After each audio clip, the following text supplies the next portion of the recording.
Welcome back to my YouTube channel. तो viewers, कैसे हो आप लोग? उम्मीद करता हूँ आप सब लोग ठीक ठाक होंगे। मैं हूं मुस्तनसर मेराज और आप देख रहे हो एमडी क्लासिक। तो फ्रेंड्स, आज मैं जिस वीडियो पे अपना रिएक्शन देने जा रहा हूँ उस वीडियो का टाइटल है जी reality of Covid crisis, oxygen shortage, remdesivir black marketing. तो फ्रेंड्स, वीडियो को स्टार्ट करने से पहले यार अगर चैनल पर नए हो तो चैनल को सब्सक्राइब करना ना भूलिएगा। हो सके तो बेल आइकन को भी जरूर प्रेस कर दीजिएगा ताकि मेरी हर नई आने वाली वीडियो का नोटिफिकेशन आप तक पहुंच सके। तो यहाँ पे वीडियो को स्टार्ट कर लेते हैं। हियर वी गो और देखते हैं रियलिटी ऑफ कोविड क्राइसिस। नमस्कार दोस्तों, 3 lakh corona virus cases per day अभी तक का ये एक नया वर्ल्ड रिकॉर्ड है, लेकिन ये सिर्फ एक ऑफिशियल डेटा है। ग्राउंड रियलिटी ये है कि कई राज्यों में भारी डिलेज देखने को मिल रहे हैं टेस्टिंग में, और कुछ जगहों पर टेस्टिंग करने से रिफ्यूज कर दिया जा रहा है लोगों को। नतीजा ये कि एस्टिमेट लगाया जा रहा है जो असलियत में कोरोना वायरस केसेस हैं वो रिपोर्टेड नंबर से 10 से लेकर 29 गुना ज्यादा है। तो बड़ी हाई प्रोबेबिलिटी है कि ये जो 3 लाख केसेस पर डे हैं ये एक्चुअल में 30 लाख केसेस पर डे है। दूसरी तरफ कोविड-19 से हुई डेथ्स का जो ऑफिशियल नंबर रिपोर्ट किया जा रहा है और जो डेटा क्रेमेटोरियम से आ रहा है कोविड-19 विक्टिम्स की डेड बॉडीज का, उनमें भी कहीं पर 5 गुना, कहीं 10 गुना तो कहीं 20 गुना का फर्क है। फॉर एग्जाम्पल, अहमदाबाद में 12 अप्रैल को सिर्फ 20 कोविड डेथ्स ऑफिशियली रिपोर्ट करी गई, लेकिन एक लोकल अखबार है संदेश, उसने बताया कि सिर्फ एक अस्पताल में अहमदाबाद के 63 से ज्यादा डेथ्स देखने को मिली थी सेम दिन। भोपाल में सेम चीज देखी गई और भी बड़े स्केल पर। हिंदुस्तान टाइम्स की रिपोर्ट के अनुसार जहां पर पिछले 12 दिनों का ऑफिशियल डेथ काउंट सिर्फ 34 था, रियलिटी में जो क्रेमेटोरियम्स और ग्रेवयार्ड से आ रहा डेटा था वो 800 से ज्यादा कोविड-19 की डेथ्स बताता है सेम पीरियड में। फाइनेंशियल टाइम्स ने यही क्रेमेशन के डेटा को और ऑफिशियल डेथ काउंट के डेटा को कंपाइल किया अलग अलग सोर्सेज से अलग अलग शहरों के लिए, और यह पाया कि यह चीज गुजरात, उत्तर प्रदेश और मध्य प्रदेश में सबसे ज्यादा देखने को मिल रहा है इस तरह का फर्जीवाड़ा, और बिहार में भी यह देखने को मिला है कुछ हद तक। हालत इतनी खराब है कि भोपाल में कुछ लोग कहते हैं कि आखिरी बारी उन्होंने इतनी डेथ्स भोपाल गैस ट्रेजेडी के टाइम पर देखी थी। गाजियाबाद से कुछ मीडिया रिपोर्ट करते हैं कि फुटपाथ पर जलाया जा रहा है अब डेड बॉडीज को, क्योंकि शमशान घाट में जगह खत्म हो गई। कोरोना के इस महामारी के काल में सरकारी आंकड़े किस तरीके से धोखेबाजी कर रहे हैं इसका जीता जागता सबूत है हिंडन के इस शमशान घाट के बाहरी हिस्से पर फुटपाथ पर जलाई जा रही ये लाशें। दरअसल ये सभी लाशें कोरोना पॉजिटिव मरीज हैं, उनके ही हैं। सूरत में जो लोहा था शमशान घाट में वो पिघलने लग गया है, क्योंकि लगातार इतनी बॉडीज को वहां पर जलाया जा रहा है। ये नंबर्स की फजिंग करना और टेस्टिंग में डिलेस करना सिर्फ एक छोटा सा हिस्सा है प्रॉब्लम्स का जो हमें इस क्राइसिस में फेस करनी पड़ रही है, लेकिन ये एक ऐसी चीज है जो सरकार के ऊपर है। सरकार चाहे तो हमें असली डेटा दिखा सकती है, कोई इतनी मुश्किल प्रॉब्लम नहीं है इसे सॉल्व करना। लेकिन दूसरी तरफ कुछ ऐसी प्रॉब्लम्स हैं जो लोगों की तरफ से आ रही है। जैसे ही यहां पर हॉस्पिटल में बेड्स की कमी हो रही है, ड्रग्स की कमी हो रही है और मेडिसिन की कमी हो रही है, कुछ लोगों ने यहां पर ब्लैक मार्केटिंग शुरू कर दी है। रेमडेसिविर ड्रग नाम सुना होगा आपने, आजकल बहुत सुनने को मिल रहा है। एक एंटीवायरल ड्रग है जो कुछ लोग मानते हैं कोविड-19 की ट्रीटमेंट में मदद करता है। लेकिन एक चीज मैं आपको बता दूं दोस्तों, शॉकिंग लगेगी सुनने में आपको, जितनी डिमांड इसकी देखने को मिल रही है देश भर में, आज के दिन जो भी रिसर्च पेपर्स आए हैं उन्होंने बताया है कि इसकी इफेक्टिविटी बहुत कम है। ज्यादातर केसेस में यह मदद नहीं करता कोविड-19 के अगेंस्ट। इसके बहुत ही स्पेसिफिक यूज केसेस हैं, बहुत कम ऐसे सिनेरियोज हैं जहां पर डॉक्टर्स एक्चुअली में रेकमेंड कर रहे हैं कि इसे इस्तेमाल किया जाए कोविड-19 के विक्टिम्स पर। लेकिन फिर भी यह बहुत शर्म की बात है कि कैसे कुछ लोग देश में जनता के पैनिक का फायदा उठाकर यहां पर ब्लैक मार्केटिंग करने लग रहे हैं इस ड्रग की। इसका एक्चुअल प्राइस है 2,500 रुपए पर वियर। वडोदरा में 2 लोगों को अरेस्ट किया था 7,500 रुपए की कॉस्ट में इसे बेचते हुए, और दिल्ली में 25,000 तक की कॉस्ट में ये बिकने लग रहा है ब्लैक मार्केट। मतलब कौन लोग हैं, जरा सोचकर देखो, शर्म करो कुछ अपने ऊपर। यहां पर लोग मरने लग रहे हैं और लोगों की डेथ से तुम पैसे कमा रहे हो। क्या करोगे इन पैसों का? शर्म आनी चाहिए। मतलब जब इन पैसों को स्पेंड करने जाओगे जरा सोचकर देखना। लोग मरे हैं और लोगों की मौत से तुमने पैसे कमाए।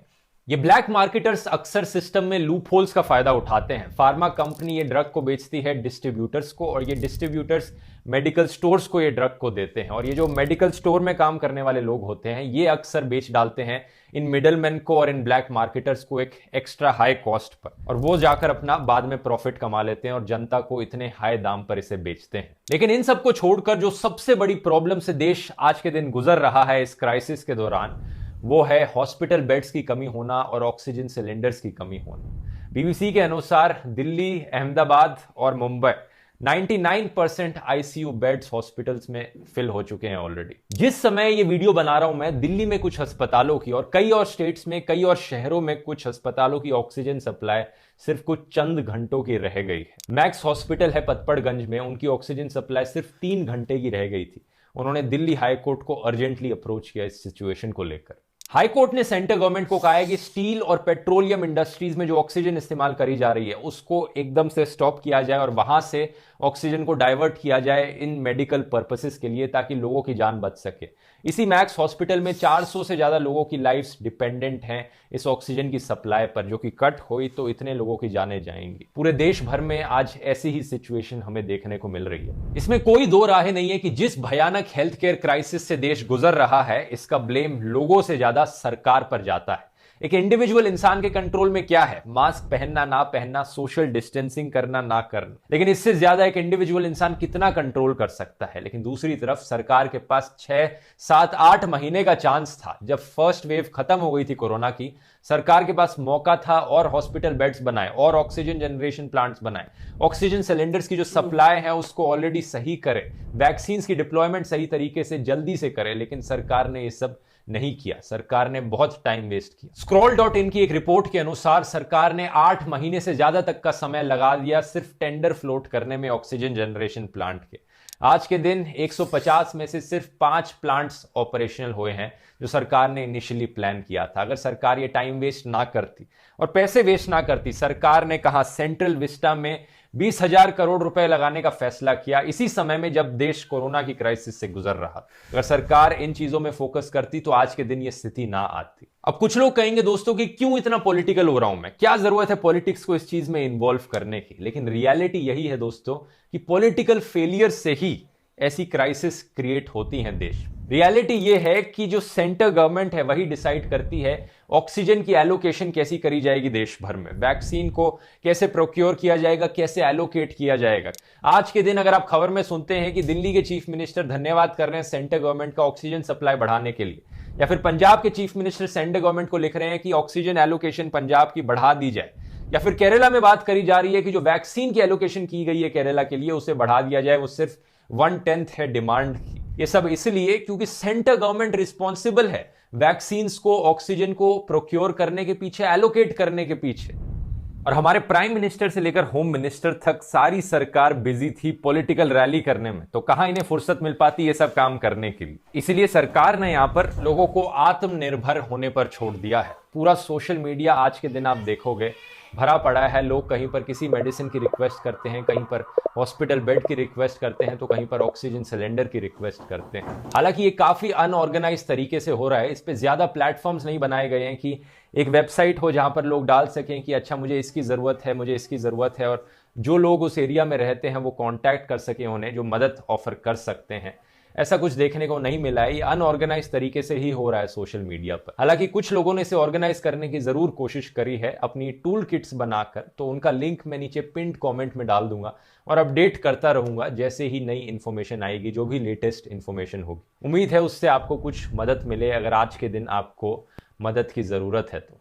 ऐसे ही हौसला बनाए रखिए और उम्मीद मत खोइए। बहुत बहुत धन्यवाद।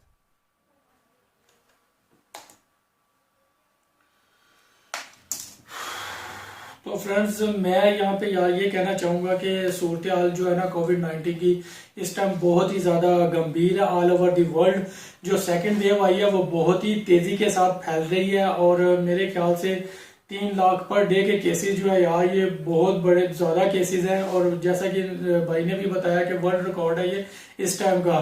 तो यार मैं ये कहना चाहूँगा कि जब फर्स्ट वेव आई थी तो कोई भी ना हम लोग तैयार थे, ना किसी भी कंट्री की गवर्नमेंट जो वो इस मामले के लिए तैयार थी, क्योंकि एकदम से ये जो है ना पेंडेमिक आया था तो काफी ज्यादा नुकसान हुए थे।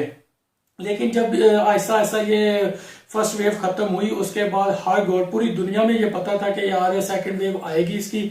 लेकिन जो हैरानगी वाली बात ये है कि यार किसी भी गवर्नमेंट ने, पूरी दुनिया में किसी भी गवर्नमेंट ने जो है ना इसके लिए इंतजाम नहीं किए सेकंड वेव के लिए। अब जो सेकंड वेव आई है वो बहुत ही ज्यादा खतरनाक आई है। वो पूरी दुनिया में इतनी तेजी के साथ इसके केसेस फैल रहे हैं कि मैं कह रहा हूं कि इतने ज्यादा केसेस फर्स्ट वेव में फैले नहीं जितने ज्यादा केसेस अब सेकंड वेव में हो रहे हैं। तो मैं ये कहूंगा कि यार गवर्नमेंट की यहाँ पे बहुत ज्यादा नाकामी है। नाकामी इसलिए है कि इनको टाइम मिल गया था, पता भी था कि सेकंड वेव आनी है, लेकिन उसके मुताबिक जो है ना उन्होंने इंतजाम नहीं किए। मैनेजमेंट जो है ना इस काम में करने के जो है ना बिल्कुल फ्लॉप रही है। तो ये नहीं कि यार इंडिया में ही इतने ज्यादा केसेस हैं या इंडिया ही हाँ ये कह सकता हूं कि अभी के टाइम पे जो है ना इंडिया में बहुत ज्यादा केसेस इसलिए भी हैं क्योंकि इंडिया में पॉपुलेशन की तादाद बहुत ज्यादा है। इंडिया के लिए ये बहुत ही ज्यादा जो है ना टफ सिचुएशन इसलिए है गवर्नमेंट के लिए, आम लोगों के लिए, क्योंकि आबादी बहुत ज्यादा है वहां पे। तो इस चीज को कंट्रोल करना मेरे ख्याल से इंडिया को जो है ना, इंडिया की गवर्नमेंट को बहुत ही ज्यादा सीरियस लेना चाहिए था, क्योंकि आबादी एक लिहाज से बहुत ज्यादा थी। इसमें मैनेजमेंट जो है ना तरीके से चलाते, ऑक्सीजन का जिस तरह की 115 प्लांट लगाने की इन्होंने सोची थी, तो वो टेंडर पास होते होते ही जो है ना 7-8 महीने गुजार दिए। उनमें से 115 में से 5 जो है ना प्लांट एक्टिव है। तो मेरे ख्याल से ये एक अच्छी प्रोग्रेस नहीं रही इंडियन गवर्नमेंट की, जो कि एक बेहतर तरीके से इस चीज को हैंडल कर सकते थे। पाकिस्तान में भी सूरत हाल कोई मुख्तलिफ नहीं है, यहाँ पे भी इतनी तेजी के साथ केसेस बढ़ रहे हैं, इतनी तेजी के साथ फैल रहे हैं कि गवर्नमेंट को कोई समझ नहीं आ रही। गवर्नमेंट ब्लेम कर रही है आम इंसानों को, और आम इंसान जो है वो ब्लेम कर रहे हैं कि गवर्नमेंट ने मैनेजमेंट जो है ना इंतजाम अच्छे नहीं किए। तो इसमें नो डाउट यह है कि हम आम लोगों की भी जिम्मेदारी होती है, लेकिन सबसे ज्यादा जिम्मेदारी गवर्नमेंट की होती है, क्योंकि इंतजामात गवर्नमेंट ने करने होते हैं। हम आम लोग जो है, जिस तरह के इस वीडियो में भी बताया गया है कि मास्क लगा सकते हैं, भीड़ नहीं इकट्ठी कर सकते, भीड़ में नहीं जा सकते, जो है अपने हाथ जो अच्छे तरीके से धो सकते हैं, इस तरह की छोटी मोटी जो है ना आम इंसान जो है ना कर सकता है। लेकिन गवर्नमेंट ने जो है ना सारे इंतजाम करने थे, हॉस्पिटल के, ऑक्सीजन के, चाहे क्या कहते हैं, अब जो है ना यार पूरी दुनिया जो है एक दफा फिर से लॉकडाउन होने जा रही है, और जो कि एक मेरे ख्याल से आम इंसान जो है ना इसको अफोर्ड बिल्कुल नहीं कर पाएंगे। एक तो वहां पर जो है ना, क्योंकि आम लोग जो है पहले ही फर्स्ट वेव में ही उनके सारे कारोबार खत्म हो चुके थे। अब आहिस्ता आहिस्ता करके वो फिर दोबारा ट्रैक पे आना शुरू हुए हैं, बल्कि आए नहीं अभी तक, आना शुरू हुए हैं। और अब ये सेकंड वेव आई है, अब फिर दोबारा से दुनिया जो है लॉकडाउन की तरफ जा रही है। तो मेरे ख्याल से हम लोग जो है ना अब इस सेकंड वेव को बर्दाश्त नहीं कर पाएंगे। उसकी रीजन ये है कि जब हमारे कारोबार खत्म हो जाएंगे, बच्चों की पढ़ाइयों का जो है बिल्कुल 1-1.5 साल से बच्चे बिल्कुल नहीं पढ़ रहे, तो यार ये मुझे नहीं समझ आ रही दुनिया किस तरफ जा रही है। और आम लोग जो है ना इसको, इस पेंडेमिक को, सेकंड वेव को, लॉकडाउन को बर्दाश्त नहीं कर पाएगी। अब मेरे ख्याल से अगर कोई भी गवर्नमेंट है वो लॉकडाउन की तरफ जाएगी। लोग मेरे ख्याल से इतना तंग आ चुके हैं इस लॉकडाउन से, अब लोग सड़कों पे आना शुरू हो जाएंगे। यूरोप में तो मेरे ख्याल से काफी हद तक जो है ना इस लॉकडाउन के खिलाफ जो है ना मुजाहरे होने शुरू हो गए हैं। अब जो है मेरे ख्याल से इन कंट्री, एशियन कंट्री में भी यही सिस्टम होगा, और बड़ी हद तक होना चाहिए भी, क्योंकि यार अगर ये लॉकडाउन लगेगा, ठीक है मैं मानता हूं कि लॉकडाउन जरूरी भी है, इससे काफी ज्यादा जिंदगियां बचाई भी जा सकती हैं। भाई अगर जिंदगियां बचाएंगे तो उसका क्या फायदा, लोग भूख से मरना शुरू हो जाएंगे। उसका क्या फायदा कि लोग जो है एक दूसरे से जो है ना छीनना शुरू हो जाएंगे, जराइम बढ़ने शुरू हो जाएंगे। तो मेरे ख्याल से ये लॉकडाउन अब जो है ना बर्दाश्त नहीं होगा, और मेरे ख्याल से गवर्नमेंट को इसके बारे में सोचना भी चाहिए, चाहे वो इंडियन गवर्नमेंट है, पाकिस्तानी गवर्नमेंट है, चाहे किसी और दूसरे कंट्री की गवर्नमेंट है। तो उनको ये अब सोचना चाहिए कि ये लॉकडाउन, कंप्लीटली लॉकडाउन जो है ना, ये ना तो गवर्नमेंट के लिए बेहतर है और ना ही आम इंसानों के लिए बेहतर है। तो भाई मैं तो खुद बहुत तंग हूं इस लॉकडाउन से। मैं तो दुआ करता हूं कि ये लॉकडाउन ना हो, और ये पेंडेमिक का जो है ना गवर्नमेंट कोई तरीका सोचे इससे बचने का। तो जो कि एक मेरे ख्याल से गवर्नमेंट को पहले ये तरीका सोचना चाहिए था। अब काफी ज्यादा देर हो चुकी है, इससे बहुत ज्यादा नुकसान होगा गवर्नमेंट को भी और आम इंसानों को भी। और भाई मैं दुआ करता हूँ कि अल्लाह पाक जो है इस ये जो आफत आई हुई है, इस पेंडेमिक से हमारी जान छुड़वाए, हम दोबारा से अपनी नॉर्मल जिंदगी गुजार सके। तो भाई आप लोग भी दुआ करें इस मामले में। और अब ये सर पे आई है भाई, अब गवर्नमेंट को और आवाम को मेरे ख्याल से मिलके इसका मुकाबला करना चाहिए। और मुकाबला क्योंकि भाई करना पड़ेगा, गवर्नमेंट को भी और आवाम को भी मिलके मुकाबला करेंगे तब ही जाके इस सूरत हाल को कंट्रोल कर पाएंगे। अगर जो आवाम एक साइड पे हो जाए या गवर्नमेंट एक साइड पे हो जाए या एक दूसरे को ब्लेम करते रहेंगे तो भाई इससे जो है ना छुटकारा हासिल करना काफी ज्यादा मुश्किल हो जाएगा। भाई मैं भी दुआ करता हूँ, आप भी दुआ करें इस कोरोना वायरस से हमारी जान छूटे, हमारी जिंदगी जो है नॉर्मलाइज हो और हम दोबारा से अपनी जिंदगी अच्छे तरीके से गुजार सकें। तो फ्रेंड्स, आपका क्या ख्याल है इस पेंडेमिक सेकंड वेव के बारे में कमेंट सेक्शन में मुझे जरूर बताइएगा। आज का साथ फ्रेंड्स यहीं तक था, अपना बहुत ज्यादा ख्याल रखिएगा। तो मुझे दुआ में याद रखिएगा, मिलते हैं नेक्स्ट वीडियो में। खुदा हाफिज।